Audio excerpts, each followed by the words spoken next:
Puisqu'on parle du Conseil régional, voilà plus d'un an qu'il l'avait commandé auprès de la Banque de France. L'analyse conjoncturelle et structurelle de notre économie locale est enfin parue. Hier, elle a été présentée aux acteurs de cette économie locale à l'hôtel Batelière. Il s'agit d'une étude comparative de notre situation économique avec celle de la Guadeloupe, de la Guyane et de la Réunion. L'occasion de voir comment se positionnent nos entreprises par rapport à celles des autres DOM. L'étude a été réalisée avec le concours de l'IEDOM, de l'IMCEP et du MEDEF.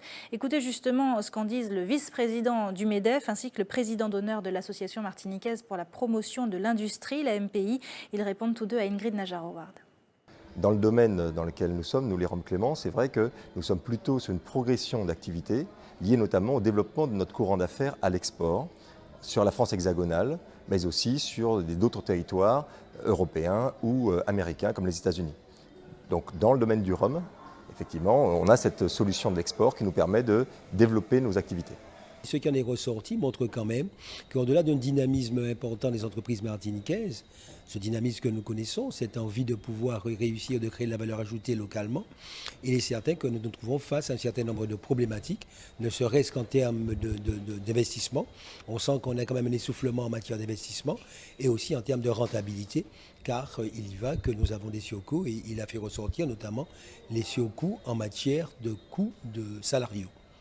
C'est vrai que cet ensemble de choses font que nos entreprises sont quand même en difficulté et doivent en permanence se battre, réaliser des performances, ils l'ont dit d'ailleurs en termes de dynamisme économique, réaliser des performances en matière de gestion pour travailler beaucoup sur nos charges de structure, sur notre back-office, afin de pouvoir être compétitifs dans la mesure où effectivement la partie tarif, prix, donc c'est très difficile dans une économie aussi ouverte avec une compétition aussi exacerbée qu'aujourd'hui.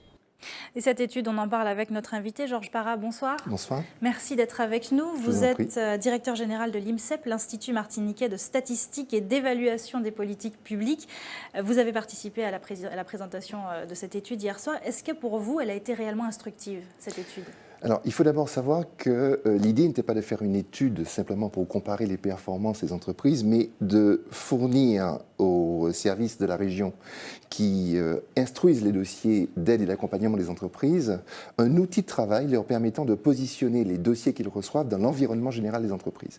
À partir du moment où cette étude s'est faite sur une période de 5 ans et où il y a des situations qui sont comparables en Guadeloupe, en Guyane et à La Réunion, on a pu effectivement se positionner, savoir comment est-ce que la Martinique avait évolué sur ces 5 ans, du moins en ce qui concerne ces entreprises, et comparer notre situation par rapport aux autres. Donc oui, nous sommes assez satisfaits de l'étude, mais ce n'est qu'un tout début.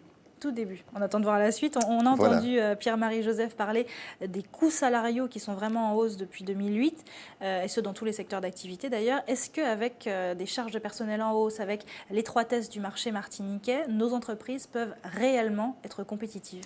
Alors il faut bien comprendre ce qui se passe.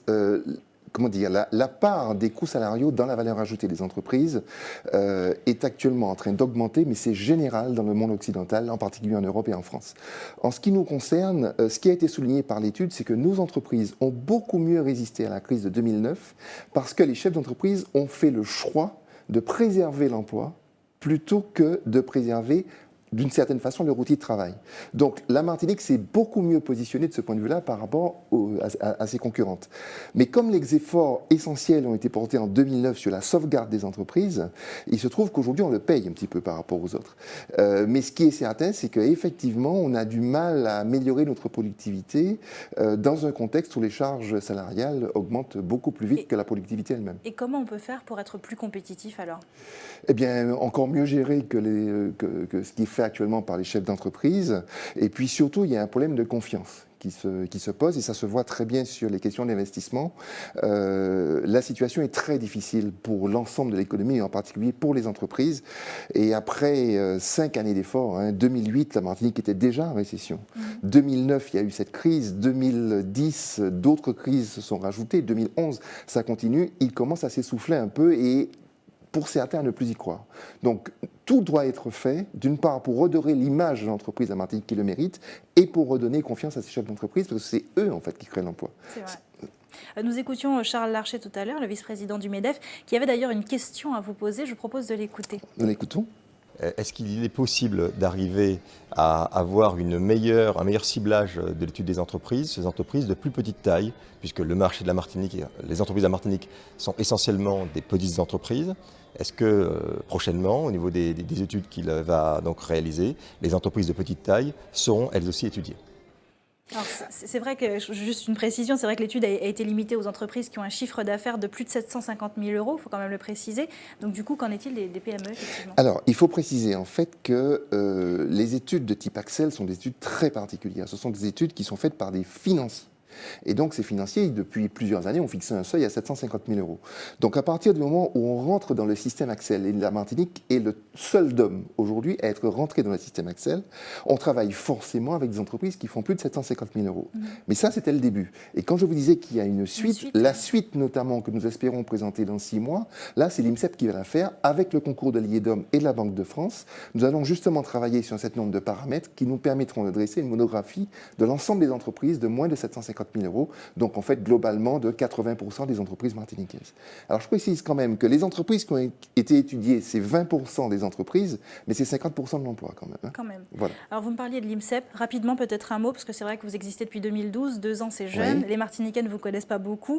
Quel est le rôle de l'INSEP rapidement? Alors l'INSEP, c'est une association dans laquelle un certain nombre de personnes se sont données pour objectif de synthétiser l'ensemble des informations économiques et sociales dont nous disposons à la Martinique et d'en faire, je résume, une synthèse opérationnelle destinée aux décideurs du Conseil régional.